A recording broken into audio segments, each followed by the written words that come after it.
Essa oportunidade aí veio porque tu juntou uma grana? Então, não. Por que acontece? Eu ganhava bem, tá?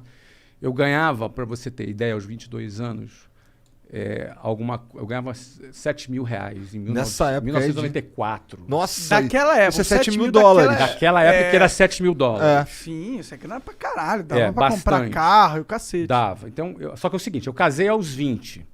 Já também tem uma despesa grande ali. Veio despesa. Aos 21, eu fui transferido para Venezuela.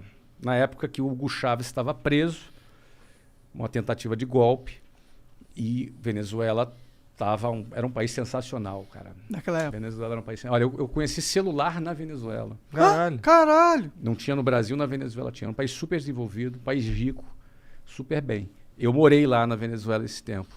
Só que fui roubado, perdi tudo. Voltei pro Brasil, começando do zero aos 22 anos. Pô, não era tão bom assim, então, né? Não, muito ladrão.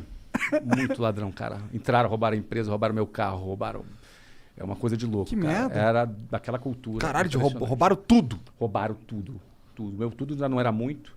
Mas era tudo. Era o Tudo meu é tudo. 100%. Tudo é tudo, exatamente. Cara, eu voltei... Agora, quando eu fui, eu virei pra Luciana. A Luciana falou assim... Eu falei pra ela da proposta de... Ela falou, qual o pior que pode acontecer? Aí eu pensei assim, de perder tudo e voltar falando espanhol. Que foi o que aconteceu? E foi exatamente o que aconteceu. De perdeu tudo e voltou falando espanhol. Mas beleza, tinha uma experiência, estamos dando risada aqui. Durou quanto tempo isso? 8 meses. Um bom tempo. Deu tempo de aprender espanhol? Deu. Claro, sempre pode melhorar, mas deu. Fala um pouquinho, Tomás. Solamente um pouquinho. E aí o que acontece? Voltei em 1994, eu tinha 22 anos. Nessa época eu voltei e bombei. Fui bem, aí assumi várias filiais, ganhei bem. Só que eu comecei do zero em janeiro de 94. Em dezembro de 94 eu saí. Não tinha tempo de juntar uma grana suficiente para abrir um negócio. Mas aquele era o meu timing. Era o meu momento. Então tinha algum dinheirinho. Você tinha ganhado expertise. Eu tinha ganhado expertise, eu estava confiante, entendeu? Aquele era o momento que o Brasil tinha acabado de lançar o Plano Real, que na época estabilizou a economia, acabou com a inflação. Na época também, várias empresas internacionais tinham desembarcado no Brasil, então você tinha empresas de petróleo. Tinha feito isso também. Isso, mas na época foi do governo lá Itamar. do Fernando Henrique. 1994, 94 Plano Real. é Fernando Henrique. Itamar e Fernando Henrique, exatamente. Que nessa época aconteceu o quê? Eles quebraram o monopólio de telecomunicações, aí vieram várias empresas do exterior para o Brasil, e foi a época que o inglês passou a ser percebido como fundamental, porque com a entrada das multinacionais, o inglês era garantia de falar emprego. inglês era garantia de emprego. Então, antigamente era assim, quando eu vendia inglês, olha, no futuro o inglês vai ser importante. A partir de 1994, no inconsciente coletivo, não era no futuro, era agora o inglês vai ser importante. A demanda estava em alta. E a demanda em alta para adultos. Falei, cara, o momento é agora. E aí, checão especial meu, da minha mulher. Cheque especial? Caralho, tu é juros muito absurdos. brabo, cara. Mas eu não recomendo que ninguém faça. Cara, mas eu faria de novo. Agora você Não, mas não recomendo. Porque é 12% ao mês de juros. É um absurdo essa porra. 12% de juros. Mas era assim, eu tinha uma graninha, que não era o suficiente, mais o cheque especial, que também não era o suficiente. Dava pra gente montar a escola e pagar um mês de conta. Se não vendesse, mês seguinte, a gente tava quebrado já. Entendi. Então- Que loucura, isso deve ser foda, né? Trabalhar com esse tipo de pressão. Mas o cara Mas é a o... vida do empreendedor é a pressão. Mas É, o cara mas não nem sempre esse tipo, Às né? vezes pior, né? Covid, por exemplo. Foi pra você, foi pressão? O quê? Tá louco. Foi o momento de maior pressão da minha vida. Por quê? Porque fechou todas as escolas, cara. Entendi. Fechou Mas um você já clube não de tinha futebol. vendido já? Fechou um clube de futebol. Fechou todas as escolas. Entendi. Não, eu vendi em 2013, mas em 2016 eu recomprei. Ah, tu recomprou? Sim. Então você é dono da WhatsApp agora ainda?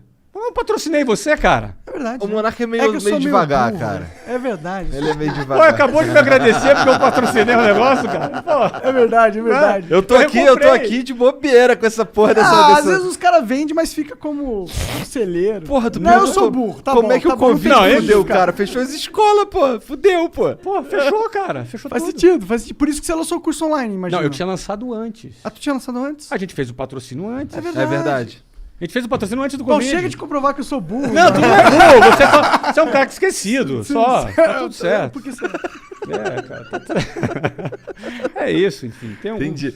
Bom, então, tá. Lá no... Mas aí, é interessante que tu bombou na mesma época que o Semenzato quebrou.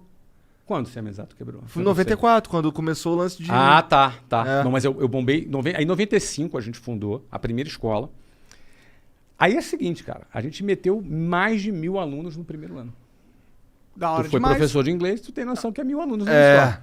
Mas Escola aí, de inglês mas aí, pagava caro. mas aí mas assim, no primeiro mês lá, aquele 100. mês que era... 104 matrículas no primeiro mês. Esse daí dava pra bancar... Pagava as contas. Ó, eu precisava fazer 100 matrículas por mês para pagar as contas.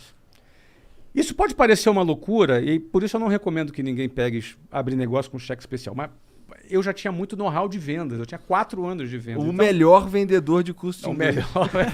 E tinha network já. Estabelecido algum, pelo menos? É que não rola. É que é B2C, né? Não rola muito networking. Você tem que, na realidade, captar alunos. E eu sabia fazer isso, entendeu, Monark? Como que é o segredo de captar um aluno? A metodologia que a gente utilizava, para cada aluno que se matriculava, ele indicava alguns amigos dele. E a gente ia conversando com essas pessoas, ia batendo papo com essas pessoas, convidava para ir na escola, as pessoas iam e se matriculavam. E o aluno que indicava ganhava desconto? Ele tinha algum benefício para fazer isso. Então, isso fazia com que a gente, sem grana, conseguisse atrair alunos ali já no início. Agora, era um trabalho de formiguinha, entendeu? Até porque a gente não tinha dinheiro, não tinha nada. Agora, a gente tinha essa técnica. E a gente, através dessa técnica, matriculou muita gente. Mas, cara, tu começou o WhatsApp porque tu era um vendedor foda de curso de inglês. Isso. Tu fazia essa porra da tua vida até o momento.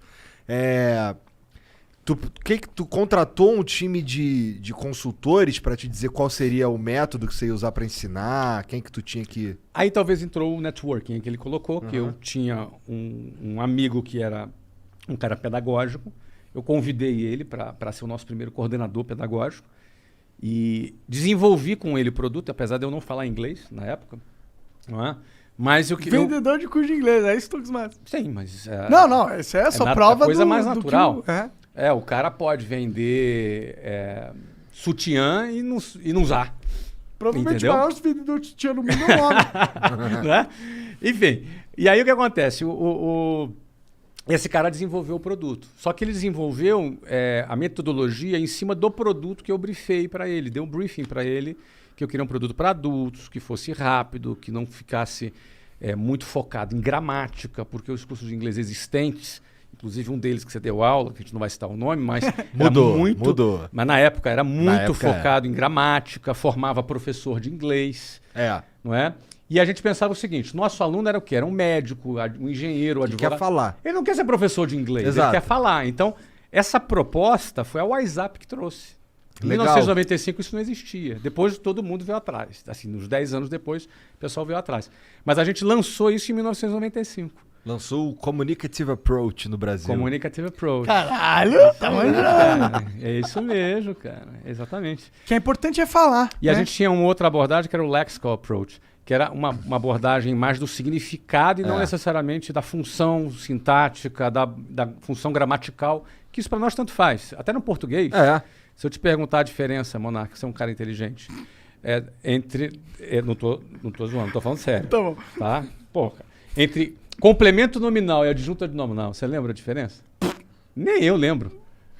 Porra, Mas não faz diferença era pra eu nenhuma. lembrar, tá ligado? Mas não faz diferença. A gente não usa isso, né? É verdade, não usa. E no inglês também tanto faz. Sim, exatamente. Então a gente trouxe uma metodologia para o cara conseguir falar, conversar, responder um e-mail, participar de uma conferência. Sim, sim. Esse é que o mercado precisava, em vez de ficar 8, 9, 10 anos numa escola de inglês. Que na época era isso que funcionava. O que tinha era também tinha bastante o...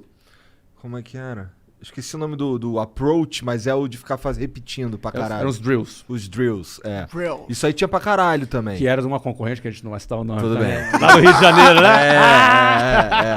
Deixa eu falar. Deixa Quando pra você lá. trabalhava na concorrente, o que o pessoal falava da WhatsApp? Todo mundo curtia. Curtia?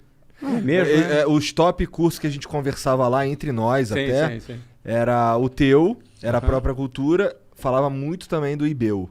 A galera curtia esses 3 aí. Esses eram os principais que os professores de Os inglês players queriam do trabalhar. mercado, né? Ah, Os legal. professores de inglês queriam trabalhar, porque Pode eram crer. lugares legais de se trabalhar, entendeu? Mas no âmbito dos donos, a gente foi muito criticado, porque a gente foi disruptivo.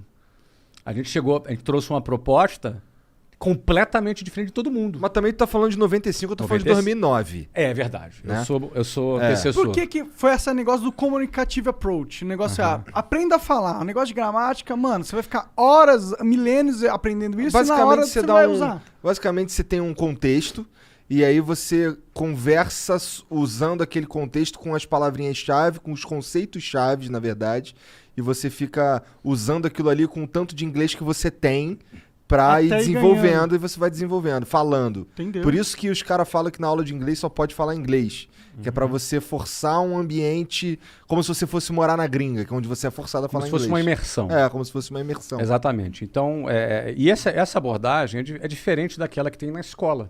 Porque na escola, como é que Verbo funciona? to be Exatamente. Nossa, aprendi muito Olha que loucura. O cara repetidamente. fica da primeira série do ensino fundamental até o terceiro ano do ensino médio estudando verbo to be. É verdade, é verdade. E você sabe qual é o principal problema da escola? É que os professores de inglês não sabem, assim, não todos, muitos professores de inglês não sabem falar inglês. Porque o requisito para se trabalhar é a faculdade de letras. E nem todo mundo que faz a faculdade de letras teve a oportunidade de aprender a falar a língua com fluência. Com certeza. Eu sei disso porque onde eu me formei, entraram, sei lá, 30 alunos na minha turma. Desses 30 alunos aí, 20 acharam que iam chegar lá e iam aprender inglês. Eles não sabiam que tinha que saber inglês previamente. Que as aulas seriam dadas em inglês de gramática profunda, tá ligado? E dos que sobraram, formaram 3, uma parada assim. E uma que formou era muito ruim. Pois é. Muito ruim. Mas são essas pessoas que são contratadas para dar aula nas escolas, pela exigência do MEC. Se você tem um professor que não sabe falar inglês, ou não é fluente em inglês, conhece a língua, mas não é fluente, o aluno não vai aprender também. Então essa é a razão que só 5% do Brasil fala inglês. Sério? 5%? 5%. Exactly. Parece bem pouco, assim, sabe? Mas é muito pouco. É muito Caralho, pouco. como eu vivo 95% numa não bolha. fala.